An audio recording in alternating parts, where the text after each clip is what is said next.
Hey guys, in this video I will show you how to pause Instagram Reel without holding button. So make sure to watch the video till the very end. And let's begin. If any day you are an Instagram user and you love watching Instagram Reels, but you are frustrated by using the holding button and Instagram Reels as it takes a lot of time, then do not worry as we have the perfect solution for this. First of all, you have to launch the Instagram application on your mobile device and make sure it is updated to latest version available. After Instagram is launched on your mobile device, you can see an interface like this. Now you have to go to the option of the Reels in order to watch the Reels that you want.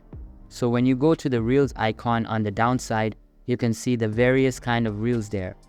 Now just to tap just one icon out there, you have to just tap once in a while. And this way your video will be stopped or it will be paused as well.